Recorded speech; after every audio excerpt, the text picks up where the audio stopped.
না ঢাকা, দিল্লি না ঢাকা। নরেন্দ্র মোদীর সঙ্গে সার্জিস আলমের গোপন সম্পর্ক নিয়ে এখন সামাজিক যোগাযোগ মাধ্যমে তুমুল বিতর্ক। সবার মনে একটাই প্রশ্ন ঘুরপাক খাচ্ছে, তবে কি তলে তলে অনেক বড় কোনো ঘাপলা চলছে? মোদী এবং সার্জিসের এই নতুন সম্পর্ক দেখে দেশের মানুষ তো রীতিমতো হতবাক। কিছুদিন আগেও যাকে মানুষ মাথার তাজ বানিয়েছিল, আজ তারই ভোল পাল্টানো রূপ দেখে সবার চোখ কপালে ওঠার জোগাড়। যে দিল্লির বিরুদ্ধে কড়া কড়া কথা বলে সে রাতারাতি হিরো বনে গিয়েছিল, আজ বাতাসে জোর গুঞ্জন। সেই দিল্লির সাথেই নাকি তার চলছে দারুণ মাখামাখি। এক সময়ের খুব সাধারণ এক ছাত্রনেতা হঠাৎ করে ২০ কোটি টাকার বিশাল গাড়িতে ঘুরছেন, আর তার এমন অদ্ভুত কাণ্ড ঘটাচ্ছেন যা দেখে চক্ষু চড়ক গাছ হওয়ার জোগাড়। সাধারণ মানুষের মনে এখন প্রবল সন্দেহ দানা বেঁধেছে। তবে কি পুরো বিষয়টাই ছিল একটা বিশাল সাজানো নাটক? তবে কি সার্জিস এখন কোনো বিদেশি এজেন্ডা বাস্তবায়নের পাক্কা খেলোয়াড় হিসেবে মাঠে নেমেছে? টাকা আর ক্ষমতার লোভে পড়ে যারা জীবন বাজি রেখেছিল, তাদের সাথে কি চরম গাদ্দারি করা হচ্ছে? আজকের এই বিশেষ প্রতিবেদনে সার্জিস আলমের এই অবিশ্বাস্য খোলস বদল, ২০ কোটি টাকার গাড়ির রহস্য, বিশেষ মিডিয়া নিয়ে তার হঠাৎ প্রেম এবং এসবের পেছনে সব অজানা গল্পের হাড়ি ভাঙা হবে। খুব বেশি দিন আগের কথা নয়, যখন এই নেতার গলা ফাটানো প্রতিবাদে চারপাশ কেঁপে উঠত, তখন তার মূল নিশানা ছিল ভারত এবং তাদের হয়ে কাজ করা দেশীয় মিডিয়াগুলো। দেশের প্রথম সারির দুই বড় পত্রিকা প্রথম আলো এবং ডেইলি স্টারকে সে প্রকাশ্যেই দিল্লির ইশারা অনুযায়ী চলা প্রতিষ্ঠান বলে গালিও দিত। এই পত্রিকাগুলো গত ২০ বছরের সব হিসেব নিকেশের সামনে প্রকাশের জন্য রীতিমতো গরম কথাও শোনাত সে। আর এই ভারত বিরোধী কথা বলেই সে পেয়েছিল আকাশচুম্বী জনপ্রিয়তা। কিন্তু হঠাৎ করেই যেন ভেলকি বাজির মতো সবকিছু বদলে গেল। যে মিডিয়াগুলোকে সে ভারতের দালাল হিসেবে গালি দিত, এখন সেই একই মিডিয়ার সঙ্গেই তার দারুণ খাতির চলছে। এমন দুই নৌকায় পা দেওয়া আচরণ দেখে তো অনেকেই তাকে মুখোশধারী বলতে শুরু করেছেন। অনেকেই মনে করছেন সার্জিস মানুষের ইমোশন নিয়ে ছিনিমিনি খেলে এখন সার্জিস নিজের পকেট ভারী করতে ভীষণ ব্যস্ত। প্রথম আলো আর ডেইলি স্টারের মতো পত্রিকার সাথে তার এই মাখামাখি দেখে সাধারণ মানুষ এখন চরম বিরক্ত। সবার মনে একটাই প্রশ্ন, কালকের ছেলে আজ এত বড় পোলটি মারল কিভাবে?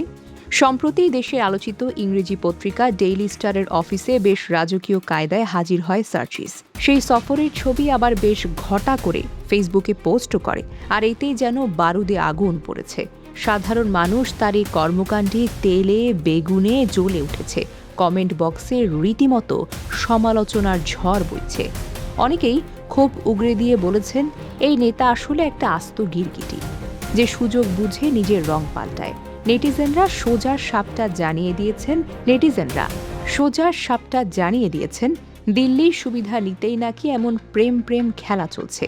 এক সময়ের তুমুল বিরোধী মিডিয়ার সঙ্গে এই প্রেম দেখে সবার মনেই প্রশ্ন, তবে কি ভেতরে ভেতরে কোনো বড় গোপন প্ল্যানের পাকাপোক্ত করা হচ্ছে? মোদির সঙ্গে তার কোন গোপন চুক্তি হয়েছে কিনা তা নিয়েও তো মানুষের মনে নানা রকমের সন্দেহ উকি দিচ্ছে। মানুষ এখন আর না বোকা নেই, তারা ঠিকই বুঝতে পারছে ডাল মে কুছ কালা হ্যায়। যে পত্রিকাটির অফিসে গিয়ে সে এত খাতির জমাচ্ছে, সেই ডেইলি স্টারের সম্পাদকের অতীত ঘাটলে চোখ কপালে ওঠার জোগাড় হবে। এই সম্পাদকই নিজেই একসময় প্রকাশ্যে স্বীকার করলেন তিনি যাচাই বাছাই ছাড়াই গোয়েন্দা সংস্থার মন গড়া খবর ছেপেছিলেন। এমন একটি বাজে অতীত থাকা মানুষের সাথে সার্জিস আলমের এই হঠাৎ গড়ে ওঠার সখ্যতা মোটেও ভালোভাবে নিচ্ছেন না বিশ্লেষকরা। যার বিরুদ্ধে একসময় সে নিজেই অনেক বড় বড় কথা বলতো, আজ তার সাথে হাসি মুখে ছবি তুলছে। তার এই অতি চালাকি দেখে অনেকে বলছেন ক্ষমতার চেয়ারে বসলে নাকি মানুষের আসল রূপ বেরিয়ে আসে। এখানেও ঠিক তেমনটাই ঘটছে। মানুষ এখন বলছে নিজের ধান্দা হাসিল করার জন্যই সে এখন এমন বড় বড় পত্রিকার সঙ্গে হাত মিলিয়েছে। অন্যদিকে এই পুরো বিষয়টি নিয়ে জল যেন আরও বেশি ঘোলা করছেন জনপ্রিয় প্রবাসী সাংবাদিক ইলিয়াস হোসাইন। তিনি ফেসবুকে রীতিমতো বোমা ফাটিয়েছেন। তার মতে জুলাইয়ের সেই ভয়াল দিনগুলোর রেশ কাটতে না কাটতেই এই নেতারা এখন কাঁচা টাকার নেশায় যেন হাবুডুবু খাচ্ছে। আন্দোলনকারী সাইনবোর্ড বেচে তারা নাকি এখন বড় বড় ব্যবসায়ী আর রাজনৈতিক নেতাদের রীতিমতো ব্ল্যাকমেইল করে চলছে। প্রভাবশালী একটা কর্পোরেট গ্রুপ কনফারেন্স গ্রুপের সাথে তাদের সন্দেহজনক লেনদেনের কথাও ইলিয়াস তার বক্তব্যে তুলে ধরেছেন। এই সাংবাদিকদের কড়া দাবি, এসব কর্মকাণ্ড শুধুই যে আন্দোলনের সঙ্গে গাদ্দারি তা কিন্তু নয়, বরং এটা ভারতের আধিপত্য কায়েমের পথকে আরও সহজ করছে। ইলিয়াসের এমন বিস্ফোরক তথ্য রীতিমতো নাকানি চুবানি খাচ্ছে সার্জিসের অন্ধ সমর্থকেরা। এই খবর শোনার পর থেকে সাধারণ মানুষ তো রীতিমতো বনে গেছে। সবার মনে এখন একটাই প্রশ্ন, এই ছেলেগুলো আসলে কাদের হয়ে কাজ করে?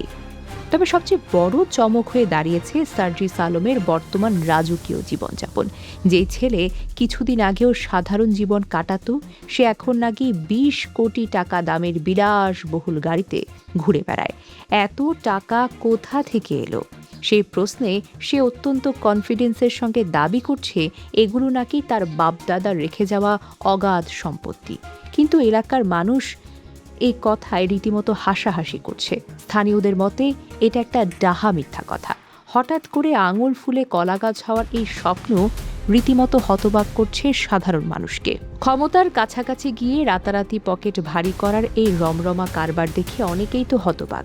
মানুষ বলছে, এত টাকা সে পেল কোথায়? নিশ্চয়ই তলে তলে অনেক বড় লেনদেন করছে। দিল্লির কাছ থেকে কোনো বড় ফান্ডিং এসেছে কিনা সেই সন্দেহ মানুষের মনে জোরালো হচ্ছে।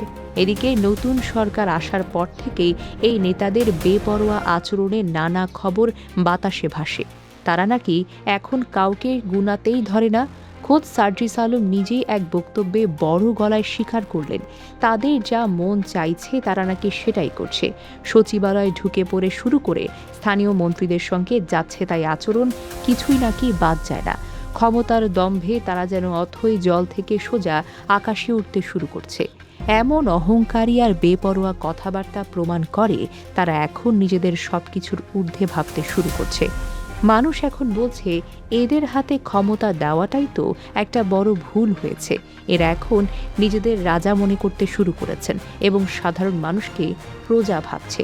তবে সার্জিসের বাহিরে এত দাপট দেখালেও নিজের দলের ভেতরেই চরম গ্যাঞ্জাম সামলাতে তিনি হিমশিম খাচ্ছেন। মানিকগঞ্জে নতুন সংগঠন জাতীয় নাগরিক কমিটির এক সভায় এক সাবেক সমন্বয়ক ওমর ফারুকের সঙ্গে তার রীতিমতো হাতাহাতি আর হট্টগোলের খবর হুহু করে ছড়িয়ে পড়েছে। প্রকাশ্যেই একে অপরের দিকে তেড়ে দেওয়ার এই ঘটনা তাদের দলের চরম বিশৃঙ্খলাকে সবার সামনে নিয়ে এসেছে। যে নেতা নিজের দলের ভেতরেই শান্তি রাখতে পারে না, সে কিভাবে পুরো দেশের মানুষের অধিকার আদায় করবে? সেই প্রশ্ন এখন সবার মুখে মুখে ঘুরপাক খায়।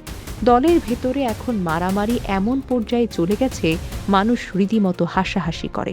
সবাই বুঝতে পারছে যে এরা আসলে ক্ষমতার ভাগাভাগি নিয়ে এখন নিজেদের মধ্যেই যেন কামড়াকামড়ি শুরু করেছে। তবে সবকিছুর ঊর্ধ্বে সবচেয়ে বেশি কষ্ট দিচ্ছে জুলাইয়ের সে বীর পরিবারগুলোর সাথে তাদের বর্তমানের আচরণ। যাদের চরম ত্যাগের বিনিময়ে এই নেতারা আজ বড় চেয়ারে বসেছে, সেই পরিবারগুলোকে এখন তারা ছুঁড়ে ফেলেছে। আপনজন হারানো পরিবারগুলো যখন তাদের সঙ্গে একটু কথা বলার জন্য যোগাযোগের চেষ্টা করে, তখন তারা রীতিমতো বুড়ো আঙুল দেখিয়ে পাশ কাটিয়ে চলে যায়। সম্প্রতি এক জুলাই যোদ্ধার পরিবারের সদস্যদের বুক ফাটা আক্ষেপের সুর এমন ছিল, হাসনাতকে দিনের পর দিন ১০০ বার ফোন করলেও তার ফোন রিসিভ করার সময় হয়নি, প্রয়োজনই মনে করেনি।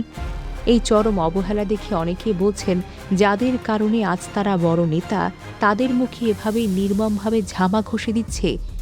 এ আবার কোন নেতা? এই নতুন নেতারা এটা আবার কোন নেতা?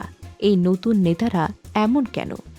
শহীদ পরিবারগুলোর কান্না আজ এদের কানে পৌঁছায় না, কারণ এরা এখন টাকার নেশায় বুঁদ হয়ে আছে। সব মিলিয়ে সার্জিস আলমের বর্তমান কর্মকাণ্ড নিয়ে তৈরি হয়েছে এক বিশাল সন্দেহ। একদিকে ভারতের সাথে, বিশেষ করে মোদির লোকজনদের সাথে গোপন প্ল্যান করার জোর গুঞ্জন, অন্যদিকে প্রথম আলো ও ডেইলি স্টারের মতো পত্রিকার সাথে কড়া মাখামাখি।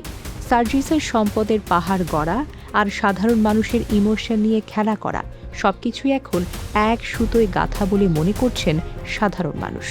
ক্ষমতার লোভে পড়ে অতীত ভুলে যাওয়া এই গিরগিটি নেতারা আগামী দিনে মানুষের কাছে কেমন জবাব পায় সেটাই এখন দেখার বিষয়। তবে একটা বিষয় একদম পরিষ্কার, ডাহা মিথ্যা কথা বলে আর ছল ছাতুরি করে বেশি দিন টিকে থাকা যায় না। সময় হলে ঠিকই আসল চেহারা সবার সামনে বের হয়ে আসে। মানুষ এখন অনেক সচেতন, তারা সবকিছুই বোঝে, শুধু সঠিক সময়ে মোক্ষম জবাবটা দেওয়ার বাকি।